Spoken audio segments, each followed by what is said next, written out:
How does someone go from zero knowledge about audio to becoming an audio engineer and traveling the world with a major rock band in just 11 months? We're going to introduce you to someone who did just that. Let's go.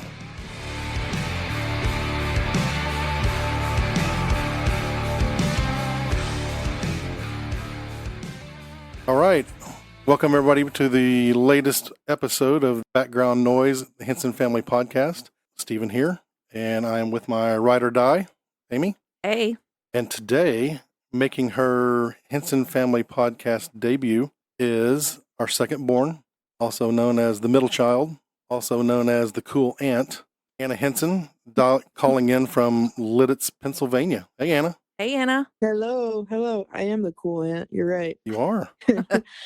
Absolutely. So this episode, and it's probably going to be a series. We're going to get more than one out of this. Is something I've been looking forward to since we started this podcast, because I think the story is there's facets of it that are just very impressive to me, especially as a dad. Proud moment, of course. And, it's just kind of cool. It's just, we don't know anybody that's ever done this, or, it's just kind of cool. So are you ready to tell us your story? I guess so. I think it's a cool story too. Yeah.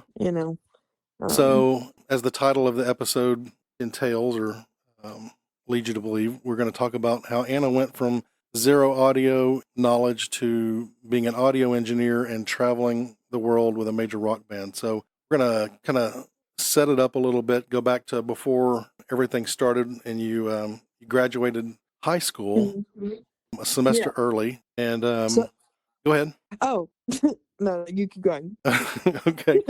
So you graduated high school a semester early, and I think you probably had a full semester or a semester and a half of college credits based on the dual credit classes that you took. And, at that point, you really weren't sure what you wanted to do. So you started working at Summer Moon, and let's just kind of go from there on the work life and what you were trying to do. Yeah, with high school, I did a lot of the dual credits and the AP classes, which gets you those college credits so you don't have to worry about it whenever you actually go into college.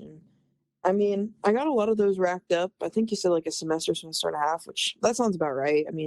Just to knock it out. I'm not bragging, but I did think school was pretty easy.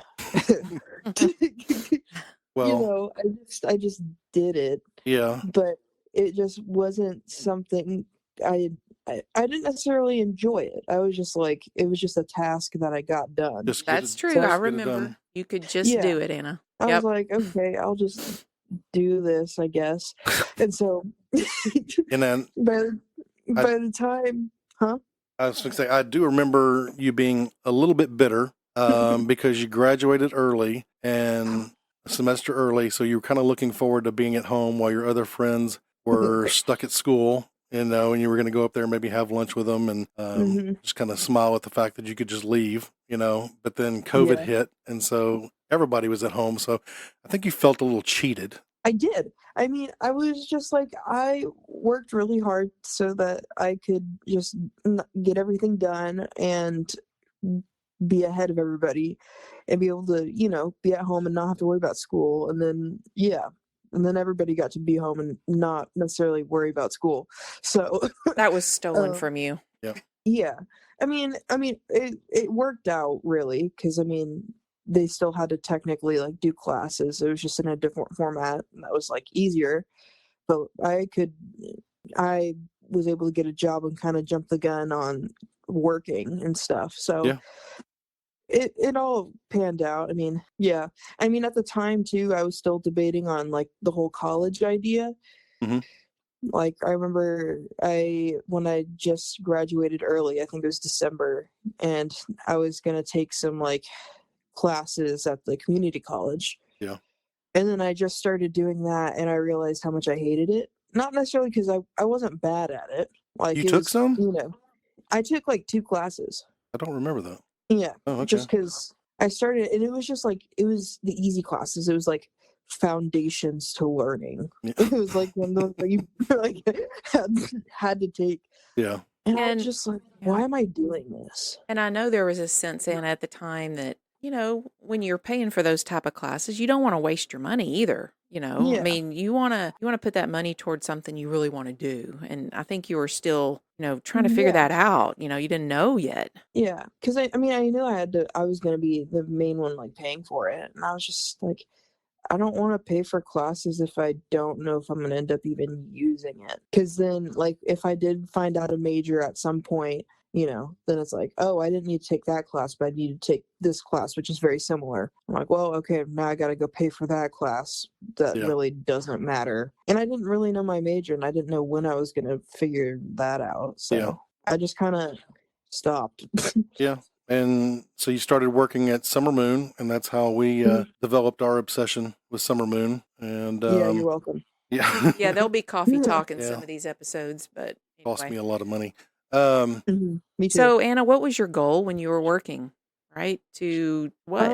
I don't know if I really had much of a goal other than figure out what I wanted to do. Well, if I remember right, you were pocketing quite a bit of money. Oh, yeah.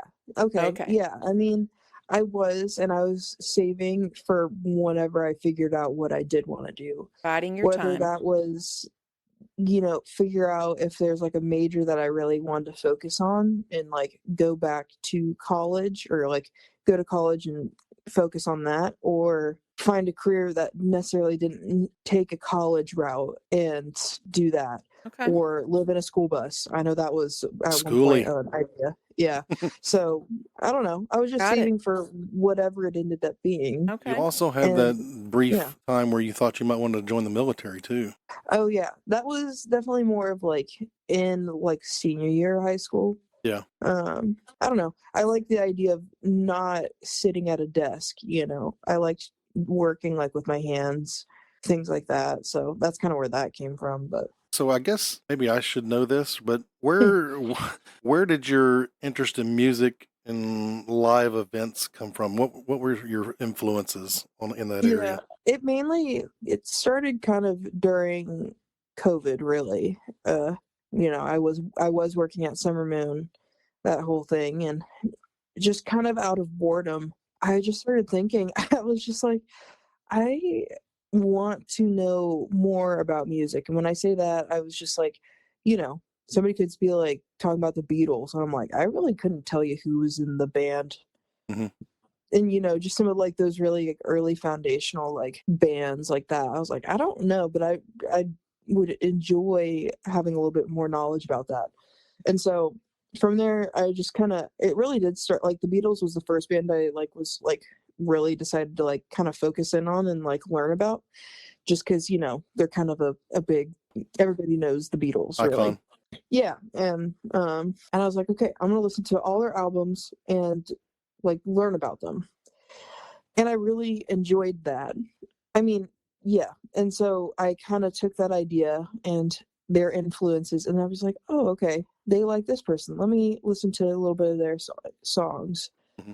And kind of did like this like little rabbit hole. It just kind of turned into a rabbit hole of, okay, they like these people, or these people really listen to these people, who is this? And then kind of going from there. Plus you went to some concerts like Jonas Brothers and things, so that kind of tickled scratch that itch for the whole live event type thing.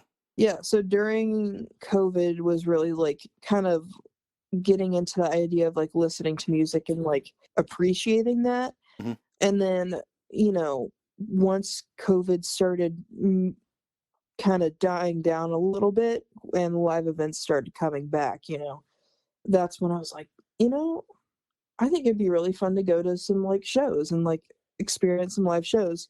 And so the big one that really kind of did it for me was I went to Nashville to see Greta Van Fleet.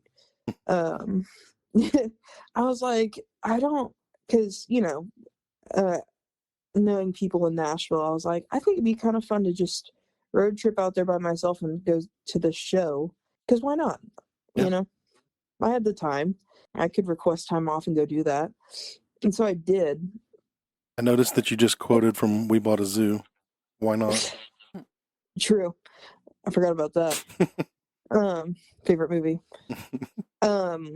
I don't know. And so I did that, and I just had such a good time, like even just going like by myself to it.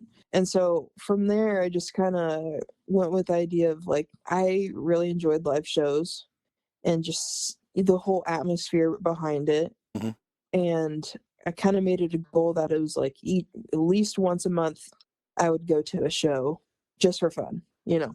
Okay. So Anna, I'm going to jump in here. So at this point, you've been working at Summer Moon maybe for what, a year and a half or so, and Yeah. still, trying to figure out what you want to do.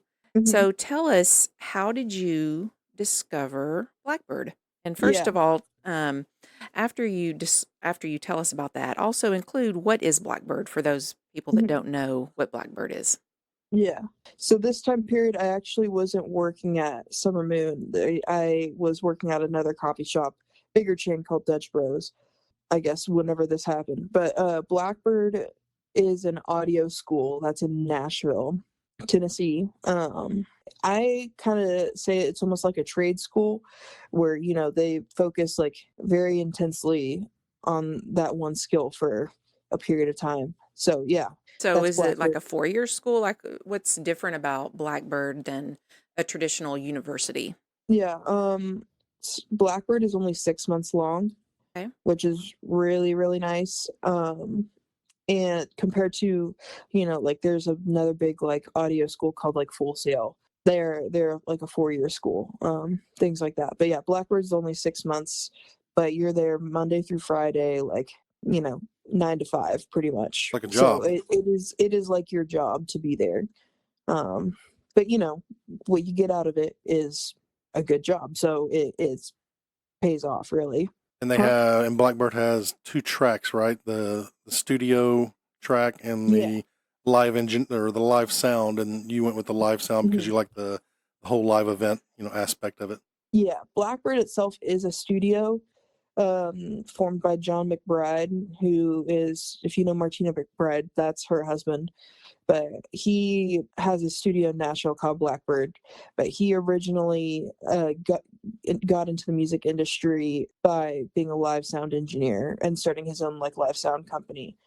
And so he kind of wanted to he likes to teach and give people opportunities, and so that's how he came up with like the studio and live sound programs to where you could do either of those, which they are vastly different if Yeah. you didn't know. So yeah. Okay. So Anna, how did you discover Blackbird personally? So it's kind of a fun story, or I Mhm. think it's a fun story at least. So I really wanted to visit up in Nashville for a little bit because we got some family up in Nashville. And I talked to my aunt and I was like, hey, do you think I'd be able to come up to Nashville for like a week just to hang out? And ultimately, I did at the time, I was interested in getting into like the live sound. I just really, or like, just really like live events and like concerts and all that stuff. I just didn't know how that really worked. Like, how do you get involved in something like that? But I just knew Nashville is like, Music City. So Mhm. that's kind of where everything starts. Like it would be a good place to like, get introduced into the industry somehow. And so I wanted to go visit my aunt who was up there. And I knew like I would look at a couple apartments while I was up there, just to see um while I was up there. Um and so I was visiting her, and so I went to go visit my cousin and her husband, who's also in Nashville, and her husband Christian. I was talking with him after we were playing like some games and stuff, and he asked me, he's like, "So what do you want to do?" And that's always, the big question. I was like, I don't really know. I just know I love concerts. I love going to them, and I love seeing, how it's all put together because it's a big production, really. But just how do you get involved into something like that? Like, I don't know. Like, because it seems like an industry where it's like, who do you know? Yeah. It's like very much like word of mouth. How do you get involved in something like that when you don't know anybody in it? Yep. And so I just kind of told him that, and he was like, funny you say that. And I was like, okay. He was a leader of a youth group, and one of the guys in his youth group, they keep in touch a lot. And he was like, this guy that's in my youth group, he went to this school called Blackbird. He was kind of in the same boat as you, but had a little bit more experience, like doing like live sound at like churches and stuff. He was like, he went to this school called Blackbird, and they basically teach you like the ins and out of like sound engineering. And now he is out gigging with some other bands. I was like, that is interesting, because I never really, I didn't know that kind of existed, that you could do a school like that, that wouldn't take 4 years and like basically go to college. I didn't know that there was like kind of like a fast track for that. So he told me about that, and I was like, that is so cool. And so I left their house and went back to my aunt's where I was staying and opened up my computer and searched it. And I was looking, and right then I knew. I was like, okay, this is what I want to do. And I remember getting the phone call from you saying, I know what I want to do. Do you remember that, Amy? I do remember. Yeah. And you telling us about Blackbird, and I mean, it was, we looking at the website and everything, and it looked really, You were very confident, Anna. Yeah, and I remember y'all were a little hesitant because I was just so certain. I was like, this is it. I'm moving to Nashville. I'm doing this. It's basically going to take all the money in my savings, but I did the math, and I can make this work. Well, and the other thing, I think the other caution at least I had, is that, you see these programs out there that are advertised like this, these academies and stuff, and you really don't know if there's any, are they legit? And so I have a friend named Randy who I went to school with, who is in the music industry and lives in Nashville. And I asked him a question about it. And he's like, oh no, that place is totally legit. So that made me feel good that the money, you had a good sum of money that you were going to have to put on this, that wasn't going to be wasted. It was going to be, you're going to get a quality training out of that. So. Yeah. And I mean, what also kind of sealed the deal too is Christian. He gave me the guy that he was telling me. I went to Blackbird and now was out touring. He's like, here's his contact.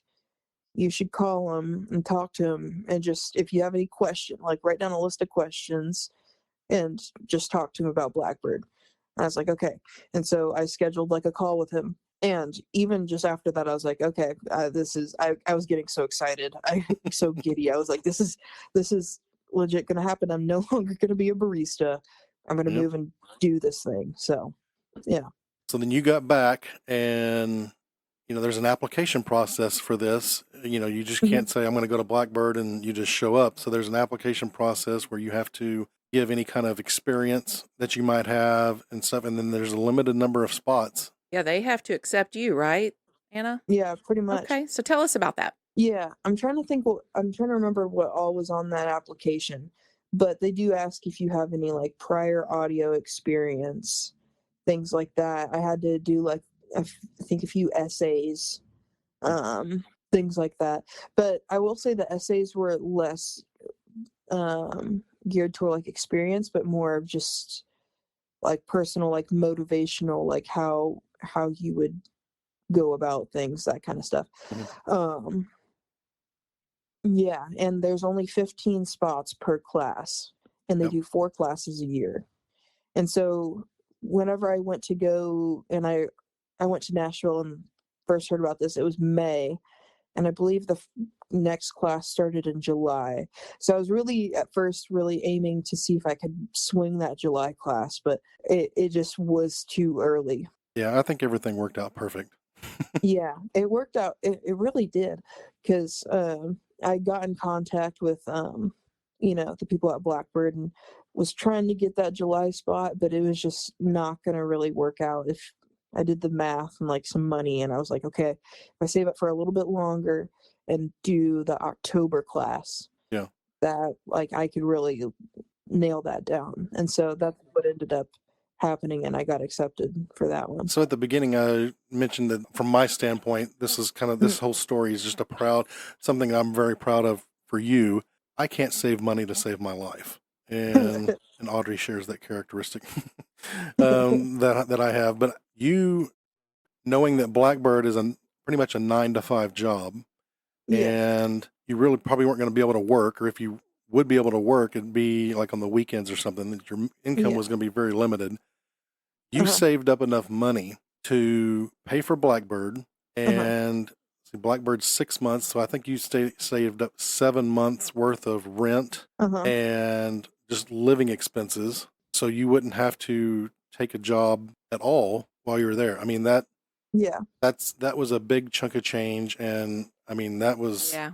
very impressive. Yeah, before you left home, Anna, you were the richest person in the house, for sure. For sure. I did definitely save up a lot, and it really worked out, 'cause I could have easily, spent that on something else, whether that was like little chunks of it or not. But it worked out to where I just had enough to make that 6 months, to pay enough of the tuition to get me by during that time, Mhm. and get enough for groceries and all that stuff. And by the end of my Blackbird, like the 6 months at Blackbird, like I was scraping the bottom of the barrel, but I just made it. Yeah. So I know you're also able to get a roommate, which helped, who was also attending Blackbird but doing the studio track. Shout out to Willa. So Shout out Willa. that definitely My helped with expenses. So as far as Blackbird goes, 9 to 5, kind of give us a description of what it's like to be a student, and what are the different types of things that you learn throughout that 6 months. Yeah.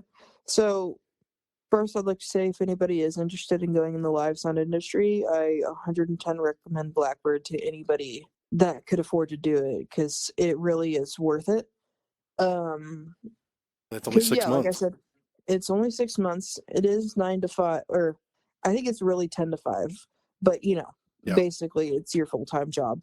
But kind of how it's structured is, each week is you're covering a different subject. And so to start out, one thing that really gave me kind of the confidence was, my first day there, I met my teacher, and he said, "I don't care if you have an insane amount of audio experience or nothing at all. You couldn't even tell me what an XLR is," which, to those who don't know, an XLR is a mic cable. He said, "I don't care. You throw all your knowledge out the window. Don't act like you're better than anybody else, because we're starting from the ground up and building your foundation." I was like, okay, cool, because I know nothing. This is perfect. It's got to put you at ease a little bit. It did, and I mean, yeah, like I knew that I can work for it. I was like, okay, I know I don't know anything, but I'll make sure that I know the subjects in and out by the end of it, whatever we're talking about. So, yeah, Blackbird. So each week is a different subject. I believe, like, our first week, we just talked about the fundamentals of power. Because if you think about it, power kind of starts everything off. And if you don't know how that works, it's dangerous Yep. to start out. It's a dangerous thing to work with. And it, is the foundations for a lot of things. So you kind of start there. You learn the signal flow of how kind of audio runs through a live tour. How it starts at a microphone, then it goes down your mic cable, then it goes, here, then there. Where does it go after that? All the way to the end product, which is the speaker. Because if you know your signal flow, you can problem solve anything, really. You learn about how to work on small analog consoles. We started out with analog consoles because they are the easiest to show how signal flow works. If you know how an analog console works, you can then move to digital consoles, and understand a lot of the functionality and like the buttons and why things are the way they are. And then you move to like larger format analog consoles and larger format digital consoles, things like that. How to properly patch a stage, which is, signal flow of like, okay, this mic plugs in here, then where does it go after that kind of stuff. We learned a little bit about system engineer, or really the job of like a systems engineer, which is managing a PA, and a PA is basically your speaker system, and tuning it, making sure it sounds right based off of the room that you're in. The fundamental like acoustics, how physics plays it a role of how does a sound wave work. You got to know how that works before you have to manipulate a sound wave. Mm-hmm. So I mean, it was the fundamental stuff of how sound works and how to apply it in small or large formats, really. Yeah. Once you get that, you can get to bigger scales because it's all the same principles. It's just more. Yeah. So Okay. So, Anna, I got a yeah, question for you. So being in Nashville, and I guess with John McBride owning Blackbird, you yeah. probably came across, this is more of a fun question, some, you know, artist. Did you run into any artists as you were there in Nashville at Blackbird? And um, tell us I mean, some. a little bit. Definitely just around town. Nashville is there's just a lot of, artists that are around. Um, Yeah, it seems like I remember you talking. I think it was Marty Stewart showed up yeah. um, Um, one day. he comes by a lot. Yeah. And so Pops into class. yeah. It's one of those things where it's kind of like Nashville etiquette. If you live there, like if you see an artist, you don't bother them. That's just kind of a thing. Because there's so many artists and like well-known people that live there. You just kind of you give them their space, let them live. Um, but yeah, there was quite a few. I mean, whether that was like around town or knowing some people were working over at the studio, that kind of stuff. You just kind of let them do their thing. Yeah. So now, knowing your work ethic and mhm. your determination, and Mom and I knew that you were just determined to be successful at this. And as luck would have it, in the exact same parking lot that Blackbird, at least the Blackbird live sound portion was, right across the parking lot was a Clair Global shop, Mhm. and Clair is probably one of the largest touring sound companies in the world, right? It is the largest. Okay, the largest. Did you? I'm trying to remember. Did you ask Scott or Rich about whether you should go over there, or Mhm. how did that Yeah, work tell out? us about Claire. Yeah. So Scott and Rich, to those who don't know, those were my two teachers at Blackbird. Um, and it was once again like our first week of class, kind of the introduction portion. Scott was giving us that introduction. He was the one that was, I don't care how much you know, we're starting from the bottom building up. During that same talk, he was talking about how Claire is right across the street. And, he said, we only send rock stars over to Claire. They're like, for, their own reputation. And they need the people that, put in the work. But yeah, whenever he said we only send our rock stars over to Claire, I said, okay, well, I'm going to try to work at Claire. Challenge accepted. Yeah. I said, if it takes being the best in the class to go over there, that's what I'm going to do. And I don't mean that in like a cocky kind of way, but I mean, it's like, I'll put in the work to make sure I do that. You know, I'll make sure that I, am one of those rock stars. And so from the beginning, that kind of conversation, I was like, okay, that's going to be kind of my goal, is to get involved over there. And so that was Scott telling us that. And so Rich, my other teacher, he so happened to work at Claire for 27 years. He knows everybody over at that shop that's right across the street. And so pretty early on, whenever I still didn't know a whole lot, but I told Rich, I was like, Rich, I want to get involved over there. Do you know, like, is there a way that I could work over there in like the mornings? Anything. And he's like, I know a couple people. Let me talk to some people. I was like, okay. And so luckily, like, he knew the manager of that shop over there and was able to get me an interview. And it went well. He said, we'll see you next week. And I said, perfect. And so, yeah, I started working over there in the mornings part-time. So I did get a little bit of money, which really helped. Mm-hmm. The big thing is the big benefit is you got your foot in the door at Clair Global. Yeah, I got my foot in the door and started working over there, and it lucked out that I was able to get that job, and then some people from my class started being like, "Oh, I didn't know that you could do that," and then they started asking, and at that point they're like, "Okay, now there's."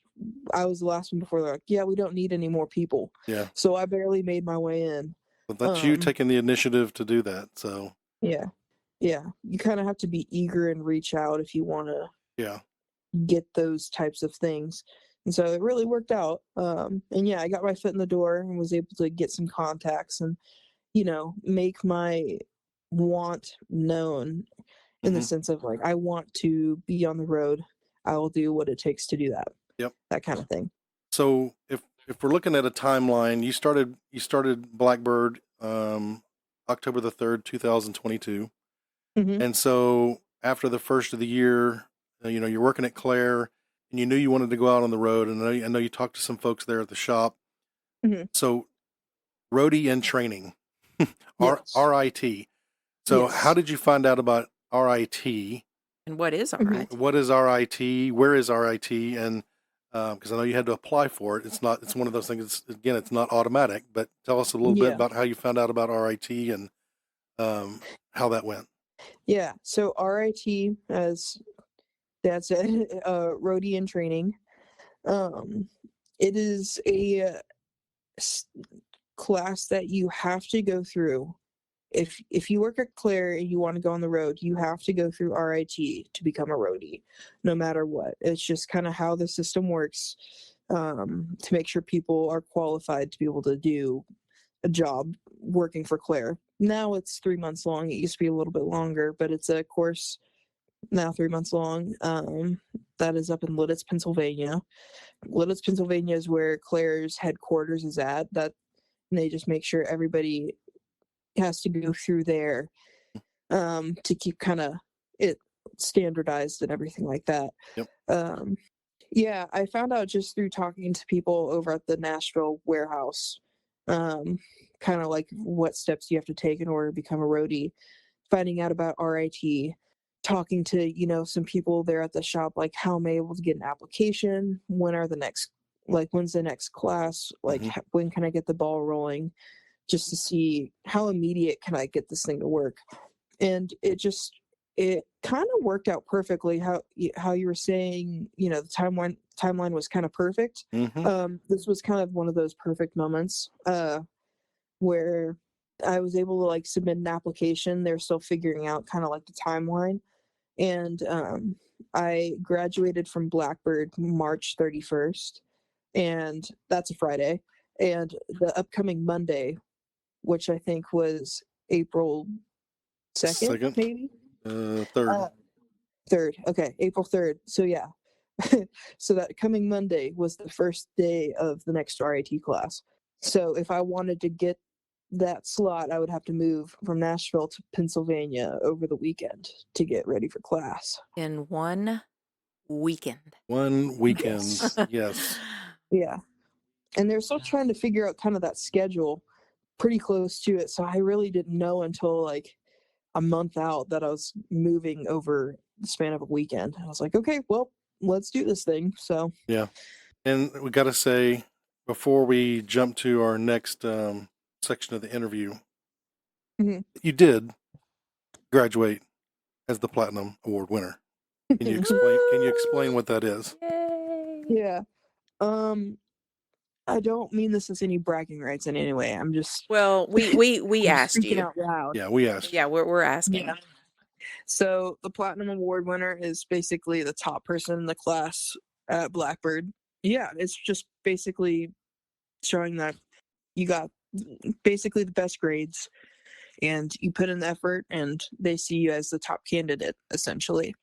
I know when they had the graduation, it was virtual, but me and Mom and Auntie were sitting out in the parking lot, and just tears and everything rolling down our faces, and then shortly after we got to go inside and meet Scott and Rich, and so yeah, that was it's a very proud moment for us, and we knew you could do it. It was not a surprise. So I mean, in the moment, I was really proud of myself, and yeah, in the sense of like, in the span of 6 months, there was people in my class that did have knowledge that just in general knew way more stuff than me, but I was still managed to put in that work and, be trusted by my teachers and them saying, yes, she is the one that, has really excelled. And we trust her to be put out on really any gig. And I was proud of myself in knowing that, like, I put in that work and I was able to really achieve that. So, well, and it's very fun to share this too, because I know your dad has had some people actually ask him about your experience with Blackbird. I think they might have been interested for their kids. And so it's really fun to tell this story, because if you take the initiative and work hard, I mean, you can make something happen. So it doesn't matter where you start. It really doesn't. So that was the span of May figuring out what Blackbird was, then moving to October, actually going to Blackbird, which ended through March. Yeah. So on our title the timeline for our title, the clock started ticking on October the 3rd, 2022, and we're going to walk through this 11 months. So that's a wrap for part 1 in this series. Part 2 will drop next Wednesday, and we'll discuss Anna's weekend move to Pennsylvania and the start of RIT.